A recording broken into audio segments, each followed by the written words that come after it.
¿Puede un solo hombre cambiar el destino de todo un continente y destruirse a sí mismo en el proceso? Imagina a un joven con la mirada encendida, nacido en una isla olvidada, soñando con dominar el mundo. No tenía fortuna, ni ejército, ni corona, solo una voluntad tan afilada como su espada. Esta no es solo la historia de un emperador, es la historia de cómo un niño corsario, marginado por su acento y despreciado por su origen, se convirtió en el amo de Europa. Amó con desesperación, conquistó con genio y cayó con estruendo. Napoleón Bonaparte no fue un hombre común. Fue un fenómeno de la naturaleza en un huracán de ambición envuelto en uniforme. Su nombre se volvió sinónimo de poder, gloria y tragedia. Lo adoraban las multitudes y lo temían los reyes. Sus victorias reescribieron el mapa del mundo, pero sus errores lo arrastraron al abismo, porque ningún fuego, por brillante que sea, puede arder eternamente sin consumirse. Prepárate para una travesía épica por las campañas, traiciones, amores y derrotas del hombre que desafió al destino. Desde los campos nevados de Rusia hasta las llanuras ardientes de Egipto, desde los salones de París hasta la soledad de Santa Elena, Napoleón fue más que fue una idea viviente, un símbolo de hasta dónde puede llegar un ser humano cuando el poder se vuelve su religión. Corría el año 1769 cuando Napoleón Bonaparte llegó al mundo en Ajaccio, Córcega.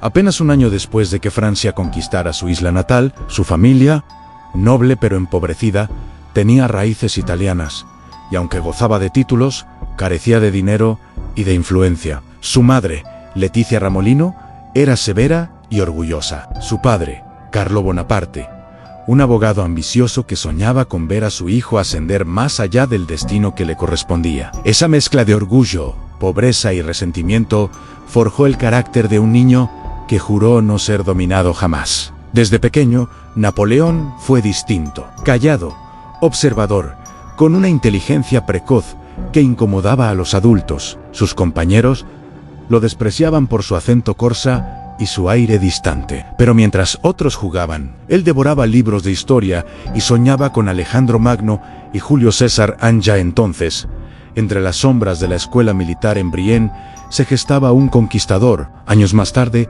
aquel joven de mirada fiera se abriría paso en medio del caos de la Revolución Francesa. Donde otros veían ruina, él vio oportunidad. Donde otros temían el vacío, él vio un trono. Sus estrategias sorprendieron a los enemigos y desconcertaron a los aliados. Cada batalla era una jugada de ajedrez donde Napoleón no buscaba solo ganar, buscaba inmortalizarse. Pero el precio de la gloria siempre es la soledad. Entre el amor apasionado por Josefina, las intrigas políticas y las guerras sin fin, el emperador empezó a enfrentarse al único enemigo que nunca pudo derrotar, su propio ego. Dejó de escuchar, dejó de dudar, y en ese silencio nació su caída. Rusia lo congeló, Europa lo traicionó y el destino, al fin, lo reclamó. Y sin embargo, incluso derrotado, Napoleón no desapareció. Su sombra siguió caminando sobre los mapas, su nombre siguió resonando en las bocas de los soldados, y sus ideas encendieron revoluciones en medio mundo. Murió solo en Santa Elena, mirando el horizonte que alguna vez creyó suyo, pero su eco jamás se apagó. Porque Napoleón no fue solo un hombre, fue el recordatorio brutal de lo que ocurre cuando la ambición humana se atreve a desafiar a los dioses. Hablaba corso, un dialecto áspero y melódico, y apenas entendía el francés, el idioma de los nuevos amos. Pero su padre, Carlo Bonaparte, vislumbró en su hijo un futuro más allá de las montañas de Ajaccio. A los 10 años, lo envió a estudiar a la Academia Militar de Brienne, Le Chateau, en Francia. Ahí, Napoleón fue un forastero. Su acento lo delataba, sus costumbres lo aislaban. Lo llamaban el pequeño corso. Lo ridiculizaban por su origen humilde y su extraño nombre. Pero Napoleón no se quebró. Al contrario, se forjó en el desprecio. Aprendió a dominar el francés con precisión quirúrgica. Absorbió los clásicos de la guerra y se obsesionó con las figuras de Julio César y Alejandro Magno. Soñaba con conquistar algo más grande, que respeto. Soñaba con dejar su marca en la historia. Fue en esos años de formación que desarrolló su primera gran arma, una mente estratégica, analítica, capaz de ver el campo de batalla como un tablero de ajedrez. A diferencia de sus compañeros aristócratas, Napoleón no tenía un linaje para heredar poder, solo tenía su ambición, y eso lo convertía en peligroso. Mientras otros chicos soñaban con títulos y fortunas, él planeaba campañas imaginarias, leía tratados militares y observaba el mundo con ojos de general. Era diferente, sí, pero estaba dispuesto a convertir esa diferencia en su ventaja. Al graduarse, fue asignado como subteniente de artillería. Parecía un paso modesto, pero pronto el caos de una Francia en llamas le daría la oportunidad que tanto esperaba. Porque cuando el mundo se rompe, los que no tienen nada que perder pueden cambiarlo todo. Francia estaba al borde del abismo. Las calles de París olían a miedo, sudor y sangre. Los nobles caían bajo la guillotina, y el antiguo régimen colapsaba entre gritos de libertad, igualdad y fraternidad. En medio de aquel torbellino de fuego e ideales, un joven oficial corso veía en el caos no una amenaza, sino una oportunidad. Napoleón Bonaparte, apenas un teniente sin fortuna ni influencia, supo leer el lenguaje de los tiempos. Mientras muchos temían la revolución, él la entendía como una brecha en la historia por donde podía colarse un nuevo tipo de poder, el suyo. Su primera gran prueba llegó en 1793, en la ciudad portuaria de Toulon. La monarquía había sido derrocada, pero los realistas, apoyados por fuerzas británicas, intentaban recuperar el control. La república estaba en peligro, y Napoleón, con apenas 24 años, propuso un plan audaz para sitiar la ciudad. Utilizó la artillería con una precisión matemática, desplegando los cañones como piezas de ajedrez en un tablero mortal. El enemigo fue derrotado en cuestión de días. Toulon no solo fue una victoria militar, fue su carta de presentación. Los líderes revolucionarios, impresionados por su talento, lo ascendieron a general de brigada. De la noche a la mañana, el joven corso pasó de ser un rostro anónimo a una figura emergente dentro de la República. Pero la revolución era una criatura impredecible. Cambiaba de forma constantemente, devorando a sus propios hijos. Robespierre, el arquitecto del terror, fue ejecutado. Las alianzas se rompían tan rápido como se formaban. Napoleón, sin embargo, jugaba un juego más largo. Sabía cuándo moverse y cuándo esperar. En 1795, una nueva amenaza surgió. Una insurrección monárquica amenazaba con tomar París. En el Directorio, debilitado, recurrió a Bonaparte. Su respuesta fue rápida y brutal. Ordenó disparar con cañones cargados de metralla sobre los insurgentes. La escena fue un baño de sangre, pero París fue salvada. Los periódicos lo llamaron el héroe de la revolución. Sus enemigos lo llamaron carnicero.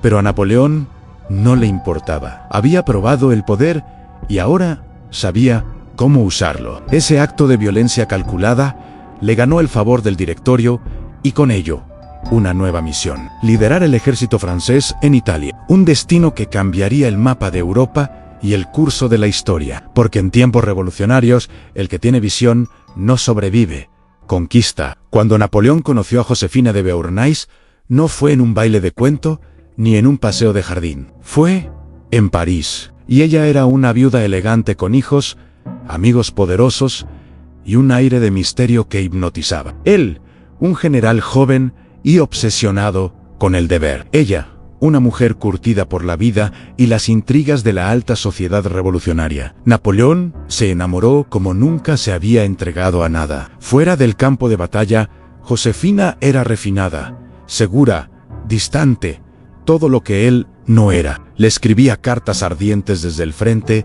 le juraba devoción eterna.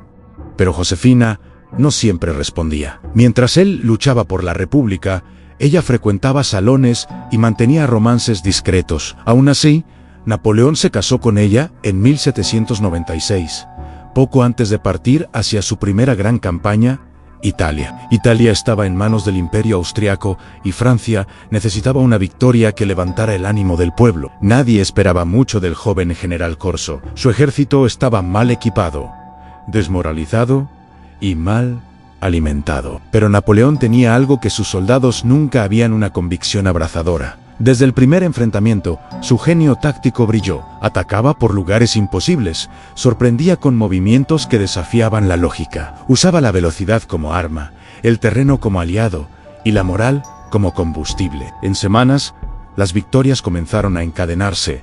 Montenotte, Lodi, Arcole, sus tropas lo adoraban. Los enemigos lo temían. La campaña se convirtió en leyenda viva. Mientras conquistaba ciudades y humillaba a Austria, Napoleón no dejaba de pensar en Josefina. Pero sus cartas eran cada vez más desesperadas, más posesivas. Y pronto, la noticia que más temía le llegó. Su esposa lo había engañado. El dolor fue profundo, pero no lo quebró, lo endureció. A pesar de las heridas del corazón, la gloria lo envolvía. En solo un año, redibujó el mapa del norte de Italia, creó repúblicas satélites y obligó a los austriacos a firmar la paz en Campo Formio. Era más que un general, era un símbolo. Sin embargo, detrás de la máscara del triunfador, algo comenzaba a arder en silencio. El deseo de poder absoluto. Italia fue una escuela, Josefina una herida, y ambos lo empujaron hacia su siguiente aventura, una que lo llevaría más allá de Europa, porque cuando el corazón se rompe, algunos lloran, otros conquistan. Europa ya le quedaba chica. Napoleón había vencido a los austríacos, humillado a los reyes italianos y conquistado el corazón de Francia. Pero su mirada apuntaba más allá del Mediterráneo. Quería un imperio propio. Quería cortar la arteria británica que conectaba a Londres con la India. Quería reescribir la historia como los faraones, y así nació la campaña de Egipto. En 1798, Napoleón zarpó con un ejército y un séquito de científicos, ingenieros y artistas. No era solo una expedición militar, era un proyecto civilizador. Quería mostrar que Francia no solo podía conquistar, también podía iluminar. En su desembarco en Alejandría, los soldados marchaban bajo un sol abrasador, rodeados de dunas infinitas y ciudades milenarias. La primera gran victoria llegó en la batalla de las pirámides. Con su táctica del cuadro de infantería, aplastó a las fuerzas mamelucas, pese a estar en inferioridad numérica. A sus tropas les prometió gloria eterna. Desde lo alto de estas pirámides, 40 siglos os contemplan. Pero la gloria fue efímera. En la costa, la armada británica, al mando del almirante Nelson, destruyó casi toda la flota francesa en la batalla del Nilo. Napoleón y sus hombres quedaron atrapados. El desierto, antes majestuoso, ahora era prisión. Las enfermedades se esparcieron, las revueltas locales comenzaron. El libertador fue visto por muchos como invasor. Mientras tanto, en Francia, la situación política se tambaleaba y Josefina seguía siéndole infiel. Napoleón, fiel a su instinto, entendió que debía huir del desierto antes de quedar sepultado con su ambición. Abandonó en secreto a su ejército. Regresó a Francia sin gloria militar, pero con una nueva, la del salvador de la patria. Mentía, sí, pero lo hacía con elegancia. Pese al desastre egipcio, la gente lo recibió como un héroe. En un país agotado por la inestabilidad del directorio, él era la única figura capaz de traer orden, fuerza y destino. Egipto fue su primer fracaso, pero también fue el trampolín hacia su mayor victoria, el poder absoluto. Francia estaba exhausta. Una década de revolución, terror y guerras internas había dejado a la nación fracturada. Sin rumbo, los ideales de libertad habían dado paso a un caos constante. Y justo cuando parecía que la república se desplomaría, regresó Napoleón en 1799. Sin disparar una sola bala, ejecutó un golpe de estado. Silencioso, quirúrgico, preciso, disolvió el directorio y creó un nuevo gobierno. El consulado, oficialmente, era uno de 3 cónsules. En la práctica, era el único con poder real. Francia, cansada de promesas, abrazó la firmeza. Napoleón restauró la estabilidad, reorganizó la administración, fundó el Banco de Francia, promulgó el Código Civil. Era un reformador incansable. Su mano era dura, pero efectiva. Y el pueblo, tras años de incertidumbre, lo aplaudía. Pero no era suficiente. En 1804, con una ceremonia majestuosa en la Catedral de Notre Dame, Napoleón hizo algo inaudito. Tomó la corona de manos del Papa y se la colocó él mismo. No necesitaba que nadie lo legitimara. Era el emperador de los franceses por voluntad propia. La imagen fue poderosa, simbólica. El hijo de una familia empobrecida de Córcega ahora gobernaba el país más influyente de Europa. Pero el trono no era su destino final. Era apenas el punto de partida. Su visión era imperial, expansiva, casi mítica. No quería ser solo el líder de Francia, quería construir una nueva Roma. Y para eso debía enfrentarse a reyes, coaliciones y fronteras. Sus enemigos lo acusaban de traicionar los ideales revolucionarios. Pero él respondía con Francia. Era fuerte, unificada, temida. Los ejércitos marchaban bajo su bandera como si llevaran la gloria en el pecho. Y mientras la corona relucía sobre su cabeza, Napoleón comenzaba a planear su próximo movimiento, una campaña que dejaría a Europa sin aliento, porque una vez que se prueba el poder, nunca se vuelve atrás. Europa entera temblaba a cada paso que daba. Napoleón redefinía la guerra. No era solo un emperador, era un fenómeno militar, una fuerza de la naturaleza. Su ejército, la Grande Armée, era temido por reyes y emperadores. Sus enemigos no lo entendían y por eso no podían detenerlo. En 1805, la tercera coalición, integrada por Austria, Rusia y el Reino Unido, se levantó para frenar su avance. Napoleón, lejos de retroceder, hizo lo impensable. Movilizó a más de 200.0 soldados en semanas. Cruzó ríos, bosques y montañas con una precisión que parecía imposible. Y entonces llegó Austerlitz, en la llamada Batalla de los Tres Emperadores. Napoleón se enfrentó a los ejércitos combinados del zar Alejandro y del emperador Francisco II. Superado en número, fingió debilidad. Hizo creer a sus enemigos que estaba en retirada. Los atrajo hacia un terreno elegido y ahí los aplastó. Fue una obra maestra. Mientras el sol se alzaba entre la niebla, sus tropas envolvían al enemigo. Lo dividían, lo quebraban. La victoria fue total. Austria se rindió, Rusia se retiró y Europa contuvo la respiración. Ese momento lo convirtió en leyenda, pero su apetito no tenía límites. Graz Austerlitz humilló a Prusia en Jena y a Auerstadt. Impuso tratados que redibujaron las fronteras del continente y colocó a sus hermanos en tronos extranjeros. Creó el bloqueo continental, una guerra económica contra el Reino Unido que buscaba asfixiar su comercio. Francia no era ya una nación, era un imperio de dimensiones colosales, extendido desde España hasta Polonia. Las estatuas lo glorificaban, las canciones lo celebraban, y en su mente nadie podía detenerlo. Pero el poder tiene un precio. Cada victoria plantaba la semilla del orgullo. Cada conquista creaba nuevos enemigos. Y mientras más alto subía, más profundo sería el abismo que lo esperaba. Porque incluso los dioses, cuando caminan entre los hombres, olvidan que también pueden caer. Hasta los imperios más gloriosos arden cuando se alimentan con orgullo. Napoleón, en la cima de su poder, creía que todo era posible. Gobernaba medio continente. Su imagen estaba en cada moneda y los reyes se inclinaban ante él. Pero sus errores, pequeños al principio, fatales al final, comenzaron a acumularse como nubes oscuras sobre Europa. El primero, España. En 1808, Napoleón quiso imponer a su hermano José como rey de los españoles. Pensaba que, como en Italia, bastaría con un decreto, pero lo que encontró fue una insurrección brutal. El pueblo español, apoyado por tropas británicas, se levantó en una guerra de guerrillas feroz. Las carreteras se volvieron trampas, los pueblos eran campos de emboscadas y los soldados franceses morían sin saber de dónde venía el enemigo. Luego vino el segundo, Rusia, en 1812. Tras años de tensión, Napoleón decidió castigar al zar Alejandro y por romper el bloqueo continental, cruzó la frontera con más de 600.0 hombres, en la que sería la campaña militar más ambiciosa de su vida. Pero no enfrentó un ejército, enfrentó al invierno. Los rusos no dieron batalla directa, quemaron sus ciudades, sus cosechas, y se replegaron hacia el interior. Cuando finalmente Napoleón llegó a Moscú, encontró una ciudad vacía y en llamas, sin provisions, con el frío devorando carne y espíritu.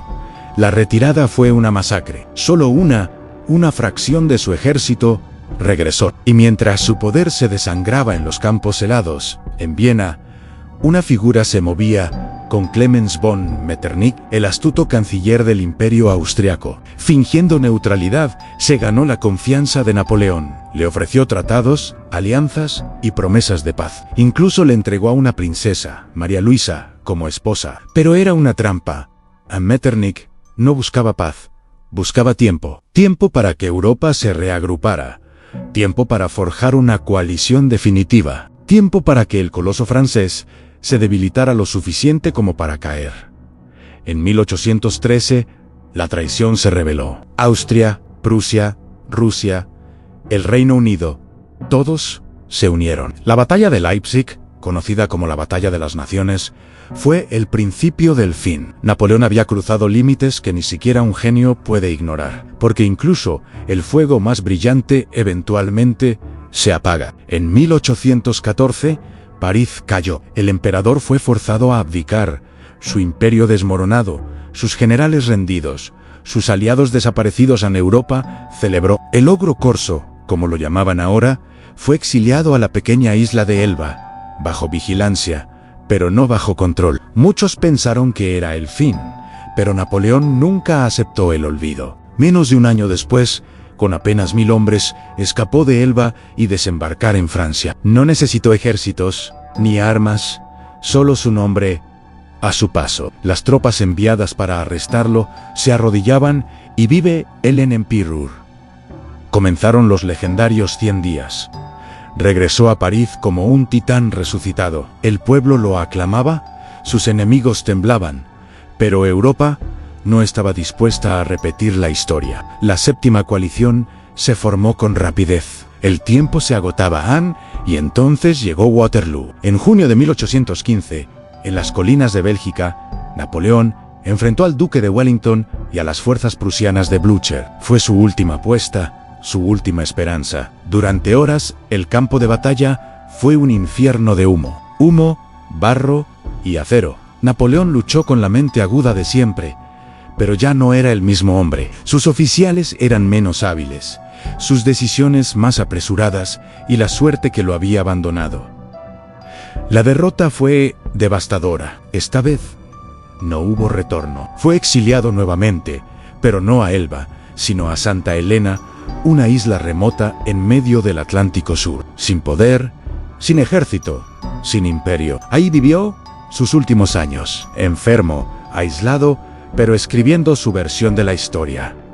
Murió en 1821 a los 51 años. Algunos dicen que envenenado, otros por enfermedad. Todos coinciden en algo: su sombra jamás desapareció. Napoleón no fue solo un hombre, fue una era, un mito, un enigma que transformó Europa con fuego, ley y ambición. Y aunque cayó, lo hizo de tal forma que el mundo nunca pudo olvidarlo. Napoleón dejó una marca imposible de borrar. Sus leyes, sus reformas, su visión de Europa todavía resuenan. Y aunque el hombre murió en el exilio, su leyenda sigue marchando, porque algunos hombres nacen para hacer historia y otros para convertirse en ella. Y ahora te pregunto, ¿tú qué crees? ¿Fue Napoleón un héroe que cambió el destino de Europa o un tirano cegado por su propio poder? ¿Un visionario adelantado a su tiempo o un hombre devorado por la misma ambición que lo llevó a la cima? Imagina por un momento estar en su lugar, haber tenido el mundo a tus pies y perderlo todo en cuestión de meses. ¿Qué habrías hecho tú si el destino te daba una segunda oportunidad como a él al escapar de Elba? ¿Volverías a luchar o aceptarías el olvido? Déjame tus respuestas en los comentarios, quiero leer tu opinión. Y si esta historia te atrapó, no olvides dejar tu like y suscribirte para descubrir más relatos que marcaron el rumbo de la humanidad. Porque la historia, como Napoleón, siempre regresa. Y cada vez que lo hace, nos recuerda que el poder más grande no está en conquistar imperios, sino en conquistar el tiempo. Nos vemos en el próximo episodio.